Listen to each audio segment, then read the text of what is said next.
So Brooke, thank you very much for being here with us today. It's an honor for us to hear about your activism and your fight against anti-Semitism. And a question we as young people always have is what we can do to prevent this from happening in our universities.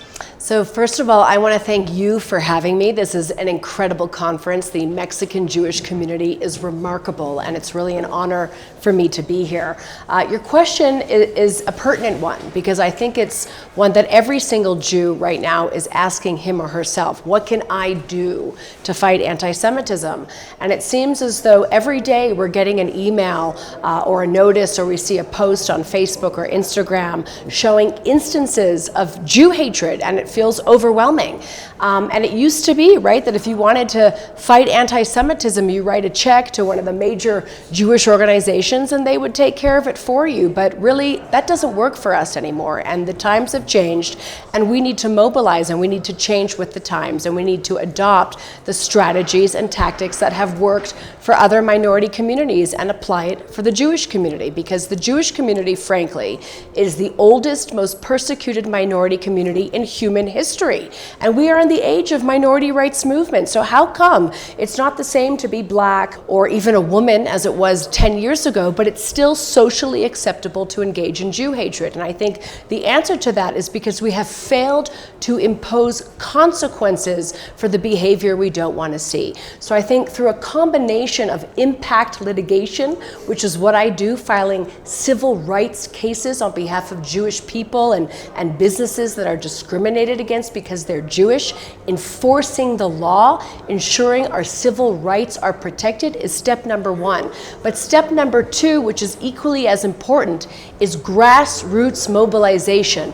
Every single Jewish person, whether you're a student or a parent or a taxi cab driver or a nurse or a professor, it doesn't matter. You have to activate yourself. And that's why we launched the End Jew Hatred movement. And what we do is we provide funding, we provide legal support and strategic support for Jewish communities to advocate not just for Israel, but to advocate for themselves as a minority community deserved of equal protection. And we teach them, when there are instances of anti-Semitism and Jew hatred, how to mobilize against that and ensure consequences so that there's a deterrent effect and people are, afraid to continue to act that way. Just as people are afraid of the social consequences for saying the N-word, so too should they be afraid of engaging in Jew hatred, and that's on us to ensure consequences. So I highly recommend that anybody who wants to engage in Jewish activism join the End Jew Hatred movement. If you believe in ending Jew hatred,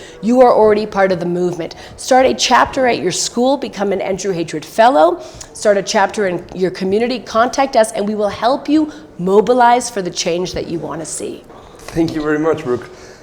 Here in Mexico, we are used to having we call a silent activism against anti-Semitism. So instead of doing like these massive protests and standing up like in front of the pro-Palestinian or the Holocaust deniers, we tend to go to the university or to the college like administration and talk to them and try to convince them. What do you think about this silent fight against anti-Semitism? Well, the beauty about our movement is that we don't really tell you what to do. The communities know for themselves what works. And sometimes it's behind the scenes negotiation. But when that doesn't work, there is nothing to be ashamed of aggressively standing up for yourself, right? There's no such thing as a silent lawsuit. If a Jewish student is discriminated against, frankly, they have more to fear from doing nothing than they do from standing up for themselves. And so you have to have the courage to have your day in court. There is nothing wrong and there's nothing negative about enforcing your rights in a court of law. Also, sometimes protests are needed. You need to have social, media, political, on the ground, on the street consequences for Jew hatred. I'll give you an example. In New York, after October the 7th, there was a Jewish owner of a coffee shop, a bakery in Manhattan. And one day, all of his employees stood up and decided to walk out to so-called protest Gaza, but what they're really doing is engaging in discrimination against the Jewish shop owner because he's Jewish. Within 24 hours, the End Jew Hatred movement mobilized over 100 people, not just to line up around the corner to patronize the restaurant, to buy coffee and pastries, but to volunteer to be staff at that restaurant, which was a huge show of positive support against Jew hatred and negated the consequences of that very discriminatory act. So again, what I encourage you to do is form a chapter. Pick an issue, 1 or 2 issues, stay focused, because we are in what we call a very target-rich environment, right? There's so many incidents of anti-Semitism that every day we're not focused. We have to stay focused on one incident, mobilized as a unified community against that incident, and do not stop until you've ensured a consequence or taken down that Jew hater. Well, Brooke, thank you very much for your time, and we hope to see you on stage. Thank you for having me.